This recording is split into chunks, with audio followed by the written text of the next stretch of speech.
இந்த வீடியோல பார்த்தீங்கன்னா, நம்ம வந்து 2 கம்பெனியோட வந்து ரிசல்ட் பார்க்க போறோம். ஸோ எந்தெந்த கம்பெனி அப்படிங்கிற பார்க்கறதுக்கு முன்னாடி வந்து ஒரு டிஸ்க்ளைமர். என்ன டிஸ்க்ளைமர் அப்படின்னு பார்த்தீங்கன்னா, ரிசல்ட் பார்த்துட்டு இந்த கம்பெனியோட வந்து ஷேர வந்து ஹோல்டு பண்ணணுமா, பை பண்ணணுமா, செல் பண்ணணுமா அப்படிங்கிற ரெக்கமெண்டேஷன் எதுவும் குடுக்குறதில்ல. நீங்க தான் அத டிசைட் பண்ணணும். என்ன பண்ணணும் அப்படிங்கிறது.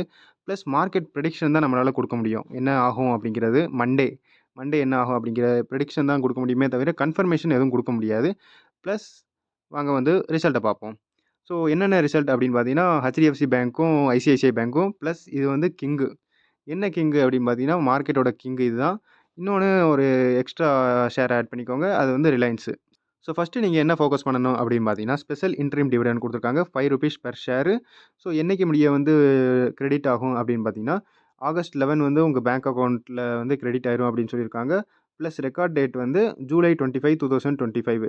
ஸோ ரெக்கார்ட் டேட்னா என்ன அப்படின்னு பார்த்தீங்கன்னா, ரெக்கார்ட் டேட்னா 25 ஜூலை முடிய நீங்க ஹோல்ட் பண்ணியிருந்தீங்கன்னா ஷேர, அதாவது ஒரு ஷேர் கூட இருந்தாலும், நீங்க எத்தனை ஷேர் வச்சிருக்கீங்களோ அதுக்கு ஏத்த மாரி வந்து டிவிடெண்ட் கிடைக்கும். ஸோ 25ஆம் தேதி ஜூலை முடிய நீங்க எத்தனை ஷேர் ஹோல்டு பண்ணியிருக்கீங்களோ, உங்க அக்கவுண்ட்ல டிமேட் அக்கவுண்ட்ல, ஸோ அதுக்கேத்த மாரி உங்களுக்கு அக்கவுண்ட்ல வந்து டிவிடெண்ட் வந்து கிரெடிட் ஆயிரும். ஸோ நீங்க இன்னொரு விஷயம் என்ன யோசிக்கணும் அப்படின்னு பார்த்தா, இது இம்பார்ட்டன்ட்டா? இம்பார்ட்டன்ட்டே கிடையாது. ஏன்னா நீங்க ஷேர் மார்க்கெட்ல வந்து மணி தான் ஏர்ன் பண்ணணும் அப்படின்னு நினைக்கிறீங்க. ஸோ மணி வந்து டிவிடெண்ட்ல எப்பயுமே கிடைக்காது. ஷேர் பிரைஸ்ல தான் கிடைக்கும். ஸோ ஷேர் பிரைஸ தான் நம்ம ஃபோக்கஸ் வைக்கணுமே தவிர, டிவிடெண்ட்ல வந்து ஃபோக்கஸ் வைக்கக்கூடாது. ஸோ அடுத்து இன்னொன்னு என்ன குடுத்துருக்காங்க அப்படின்னு பார்த்தீங்கன்னா, போனஸ் ஷேர் குடுத்துருக்காங்க. ஸோ போனஸ் ஷேர்னா 1:1 ரேஷியோல குடுத்துருக்காங்க. ஸோ உங்கட்ட ஒரு ஷேர் இருந்துச்சுன்னா, இன்னொரு ஷேர் வந்து ஃப்ரீயா கிடைச்சிரும். ஸோ ஃப்ரீயா கிடைக்கும்னா, ஃப்ரீயா கிடைக்கிறதில்ல. ஸோ இப்போதைக்கு 1800 டூ 1900க்குள்ள வந்து ஷேர் பிரைஸ் இருக்கு. ஸோ அந்த ஷேர் பிரைஸ் வந்து என்ன ஆகும் அப்படின்னு பார்த்தீங்கன்னா, உங்கட்ட ஒரு ஷேர் இருக்கு. ஸோ அதோட பிரைஸ் இது. ஸோ அடுத்து பார்த்தீங்கன்னா, அந்த இன்னொரு ஷேர் உங்கட்ட ஆட் ஆன பிறகு 1+1 இன்னொரு ஷேர் ஆட் ஆன பிறகு என்ன ஆகும் அப்படின்னு பார்த்தீங்கன்னா, ஸோ அந்த பிரைஸ் வந்து 1800லேருந்து பாதியா குறைஞ்சு போகும். ஸோ இதான் அங்க நடக்கும். உங்கட்ட வந்து எக்ஸ்ட்ரா எதுவும் வராது. ஸோ இது வந்து பேசிக்கு தெரிஞ்சவங்களுக்கு தெரிஞ்சிருக்கும். தெரியாதவங்க வந்து தெரிஞ்சுக்குவாங்க. அடுத்து ரெக்கார்ட் டேட் இதோட ரெக்கார்ட் டேட் எப்ப அப்படின்னு பார்த்தீங்கன்னா, ஆகஸ்ட் 27ஆம் தேதி முடிய வந்து நீங்க ஹோல்டு பண்ணா தான் உங்களுக்கு வந்து போனஸ் ஷேர் கிடைக்கும். ஸோ இன்னொன்னு நீங்க என்ன யோசிக்கணும் அப்படின்னா, ஸோ இப்ப இருந்து நான் ஆகஸ்ட் 27ஆம் தேதி முடிய ஹோல்டு பண்ணணுமா அப்படின்னு கேட்டா கிடையாது. ஆகஸ்ட் 27 அன்னைக்கு அந்த ஆகஸ்ட் 27 அன்னைக்கு மார்க்கெட் ஓப்பனா இருந்துச்சுன்னா, நீங்க அன்னைக்கு கூட வாங்கிட்டு அடுத்த நாள் வித்தா கூட ஒண்ணும் பிரச்சனை இல்ல. பிளஸ் நீங்க இன்னொன்னு என்ன நோட்டீஸ் பண்ணணும்னா, அது உடனே கிடைக்காது. கொஞ்சம் நாள் ஆகும். 27ஆம் தேதி ரெக்கார்ட் டேட் இருந்தாலும், உங்க அக்கவுண்ட்ல டிமேட் அக்கவுண்ட்ல வந்து காமிக்காது. கொஞ்ச நாள் கழிச்சு தான் அந்த இன்னொரு ஷேர் வரும். மத்தபடி உங்க அக்கவுண்ட்ல வந்து மைனஸ் 50% இது அப்படின்னு காமிக்கும். ஸோ இது தெரிஞ்சுக்கோங்க. இன்னொன்னு போனஸ் ஷேர் முக்கியமா அப்படின்னு கேட்டா, ஷார்ட் டேர்முக்கு இது கிடையாது. ஷார்ட் டேர்முக்கு நீங்க போனஸ் மட்டும் வாங்குறதுக்காண்டி நீங்க போனீங்கன்னா தேவையில்ல. நீங்க ஷேர் வந்து வாங்கணும்னு தேவையில்ல. இன்னொன்னு என்னன்னா அப்படின்னா, இது வந்து லாங் டேர்ம்க்கு மட்டும் தான் யூஸ் ஆகும். ஸோ லாங் டேர்ம்க்கு எப்படி யூஸ் ஆகும் அப்படின்னு பார்த்தீங்கன்னா, நீங்க வந்து விப்ரோ ஷேர பத்தி கேள்விப்பட்டிருப்பீங்க. ஸோ ஒரு 1980ல வந்து ஒரு 10,000 போட்டிருந்தா, இப்ப வந்து ஒரு 100 crore கிட்ட வந்து அதோட வேல்யூ வந்திருக்கும் அப்படின்னு கேள்விப்பட்டிருப்பீங்க. ஸோ இது வந்து போனஸு பிளஸ் ஸ்டாக் ஸ்ப்ளிட்டு அ இதால தான் வந்து அந்த ஷேர் வந்து இப்படி ஏறும். ஸோ அதனால தான் அந்த போனஸ் ஷேர்லாம் யூஸ் ஆகும். அது வந்து லாங் டேர்ம்க்கு தான் யூஸ் ஆகுமே தவிர, ஷார்ட் டேர்ம்க்கு நீங்க போனஸ் வாங்கணும் அப்படிங்கிறதுக்காண்டி மட்டும் ஷேர வந்து வாங்காதீங்க. அது தேவையில்ல. உங்களுக்கு ப்ராஃபிட் எதுவும் ஒண்ணும் ஆகாது. ஸோ வாங்க வந்து ஃபர்ஸ்ட்டு ரிசல்ட்ட பார்த்துருவோம். இது வந்து குவார்ட்டர் 1 இதுவும் குவார்ட்டர் 1 ஏப்ரல், மே, ஜூனு. அப்புறம் இது பார்த்தீங்கன்னா குவார்ட்டர் 4 ஜனவரி, பிப்ரவரி, மார்ச். ஸோ எல்லாம் கரெக்ட்டா தான் இருக்கு. ரூபீஸ் இன் குரோர்லயும் இருக்கு. ஸோ கிரியேட் பண்ண டேபிள் இது. அ பிடிஎஃப் வந்து ரிசல்ட் பிடிஎஃப் பார்த்தீங்கன்னா கொஞ்சம் கிளியரா இல்ல. ப்ளஸ்ஸு பார்த்தாலும் கொஞ்சம் கொசமொசன்னு கிளியரா புரியாது. ஸோ அதனால கிரியேட் பண்ண டேபிள் கொஞ்சம் ஈஸியா புரியும் பார்ப்போம். ஸோ 83,000லேருந்து 99,000 வந்திருக்கு. So plus point year on year. அதே மாரி 89,000லேருந்து 99,200 இதுவும் ப்ளஸ் பாயிண்ட். 2லயும் ரெவென்யூ வந்து கூடியிருக்கு. நல்லாவே கூடியிருக்கு. ஸோ அடுத்து எக்ஸ்பெண்டிச்சர் பார்த்தீங்கன்னா, 59,000லேருந்து 63,000 62,000லேருந்து 63,000 ஸோ இங்க 89,000ல இருக்கும்போதேவும் 62,000 கிட்டத்தட்ட 63,000 வந்து செலவழியிருக்காங்க. இங்க 99,000 இன்க்ரீஸ் ஆயிடுச்சு. ஸோ எக்ஸ்பெண்டிச்சர் 63,000 தான் இருக்கு. ஸோ ப்ராஃபிட் நல்லாவே கூடும். ஸோ ப்ராஃபிட் பிஃபோர் புரோவிஷனும் எபிட்டா அப்படின்னு பாருங்க. ஸோ இது வந்து புரோவிஷனுக்கு முன்னாடி இருக்கிற ப்ராஃபிட்டு 23,000லேருந்து 35,000 26,000லேருந்து 35,000 ஸோ 2மே நல்லா கூடியிருக்கு. ஆப்வியஸ்லி ரெவென்யூவும், எக்ஸ்பென்ஸும் ஓரளவுக்கு நல்லா இருந்தா ப்ராஃபிட் நல்லா தான் கூடும். ஸோ புரோவிஷன் பார்த்தீங்கன்னா, புரோவிஷன்னா என்ன அப்படின்னா, அவங்க லோன் குடுப்பாங்கல்ல. ஸோ பேங்க்னாலே லோன் குடுக்குற வேலை தான் அவங்களோடது. ஸோ லோன் என்ன செய்வாங்க அப்படின்னு பார்த்தீங்கன்னா, ஸோ நெறைய பேருக்கு குடுப்பாங்க. நெறைய வீடியோல வந்து எக்ஸ்ப்ளைன் பண்ணியிருப்பேன். ஸோ போன வீடியோலயும் எக்ஸ்ப்ளைன் பண்ணியிருப்பேன். ஸோ லோன் குடுப்பாங்க. அவங்க வந்து யார் யாருக்கு குடுப்பாங்க அப்படின்னு பார்த்தீங்கன்னா, ஸோ நெறையா பிஸ்னஸ் குடுப்பாங்க. சாதாரண மக்களுக்கு குடுப்பாங்க. பெர்சனல் லோன் குடுப்பாங்க. ஸோ நெறைய பேருக்கு குடுப்பாங்க. ஸோ அதில ஒரு சில பேர் பார்த்தீங்கன்னா, திருப்பி குடுக்க மாட்டாங்க. திருப்பி குடுக்காத லோன் 99% பார்த்தீங்கன்னா, அது திரும்ப வராது. ஸோ அந்த திரும்ப வராத லோன் அவங்க என்ன செய்வாங்க அப்படின்னு பார்த்தீங்கன்னா, ப்ராஃபிட்லேருந்து குறைப்பாங்க. ஸோ அந்த ப்ராஃபிட்லேருந்து திரும்ப வராத லோன் பார்த்தீங்கன்னா, 14,441 கோடி. முன்னாடி வந்து பார்த்தீங்கன்னா, ஒன்லி 3000 இருந்துச்சு. அதுக்கு முன்னாடி 2600 இருந்துச்சு. ஸோ 3000லேருந்தும் 2000லேருந்தும் 14,000 வந்துருச்சு. ஸோ எவ்வளோ ப்ராஃபிட் குறைஞ்சிருக்கும் அப்படின்னு பாருங்க. So profit after tax. Tax எல்லாம் குடுத்த பிறகு பார்த்தீங்கன்னா, 18,155 இங்க 17,616 இங்க 16,174. ஸோ ப்ரொவிஷன் இவ்வளோ ஹை ஆயும் ப்ராஃபிட் வந்து எல்லாத்தையும் பீட் பண்ணியிருக்கு. ஸோ எல்லாத்தையும் பீட் பண்ணியிருக்குன்னா, இதையும் பீட் பண்ணியிருக்கு. ஸோ ஓரளவுக்கு ஓகே அப்படின்னு சொல்லலாம். ஸோ அதே மாரி இபிஎஸ் வந்து அதே மாரி தெரிஞ்சு போகும். ஸோ 21லேருந்து ஏன்னா ப்ராஃபிட்டும் இபிஎஸும் ஒரே மாரி தான் இருக்கும். ஸோ எர்னிங் ஒரு ஷேர்ல வந்து எவ்வளோ ப்ராஃபிட் வந்து ஏர்ன் பண்ணாங்க அப்படின்னு ஒரு கிளியர் வியூ கிடைக்கும். ஸோ அடுத்து கிராஸ் என்பிஏ பார்த்தீங்கன்னா, கிராஸ் என்பிஏவும் கூடியிருக்கு. 1.33%லேருந்து 1.4%. இங்கேயும் 1.33லேருந்து 1.4. நெட் என்பிஏ பார்த்தீங்கன்னா, 0.39லேருந்து 0.47. அடுத்து 0.43லேருந்து 0.47. ஸோ ஆப்வியஸ்லி ப்ரொவிஷன் கூடுனா நான் பெர்ஃபார்மிங் அசெட்டும் கூட தான் செய்யும். ஏன்னா 2மே லிங்க்கா தானே இருக்கும். ஸோ அதாவது பேட் லோன் குடுக்கலைன்னா இங்கேயும் ஆட் ஆகும். ப்ரொவிஷன்லேயும் ஆட் ஆகும். ஸோ இதான் வந்து இங்க நடந்திருக்கு.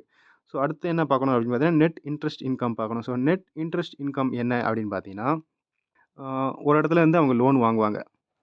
இன்னொரு இடத்துக்கு அவங்க லோன் குடுக்குறாங்க.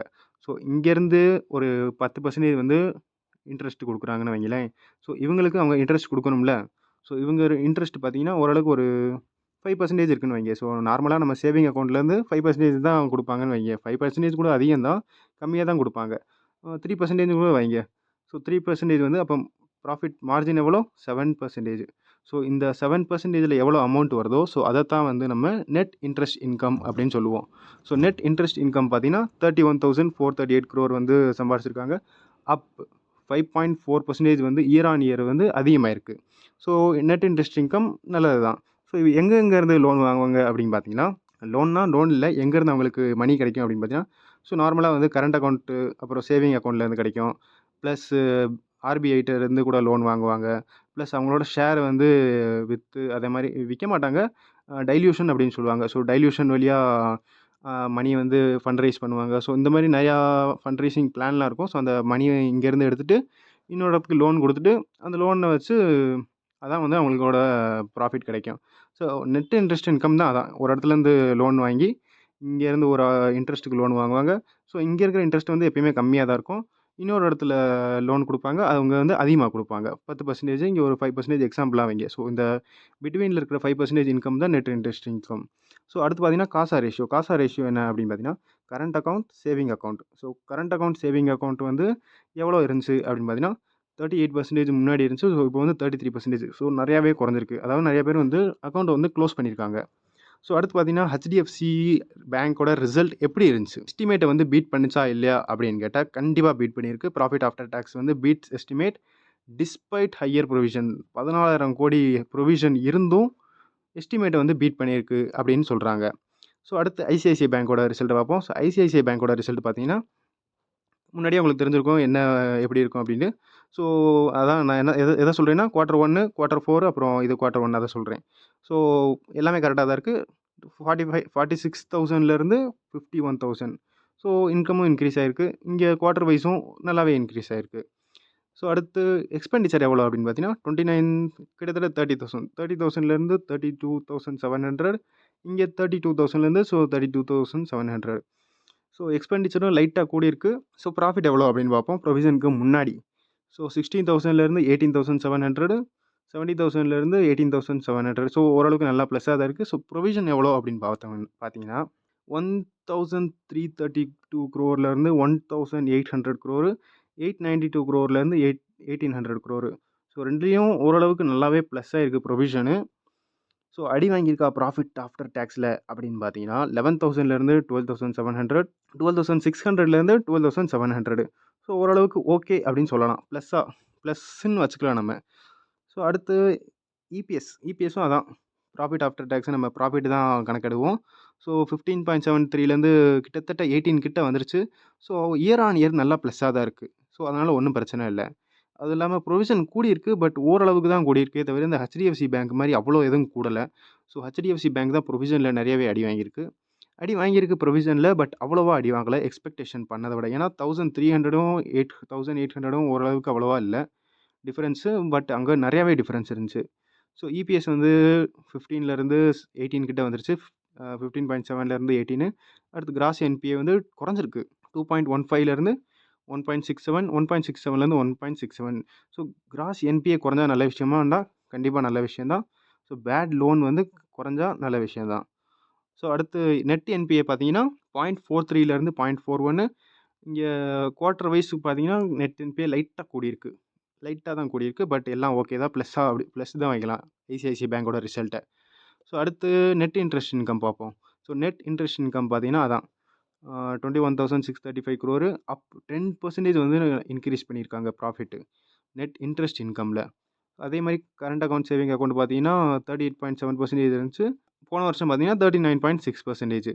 ஸோ ஓரளவுக்கு லைட்டா ஸ்லிப் ஆயிருக்கு. பட் HDFC பேங்க் மாரி ஸ்லிப் ஆகல. ஸோ HDFCக்கும் ஐசிஐசிஐக்கும் கம்பேர் பண்ணா ஐசிஐசிஐ பேங்கோட ரிசல்ட் நல்லா வந்திருக்கு. 2மே நம்ம தனித்தனியா பார்த்தோம்னா 2மே ஓகே தான். பட் ஐசிஐசிஐயோட பேங்க் வந்து ஓரளவுக்கு நல்லாவே ரிசல்ட் வந்திருக்கு.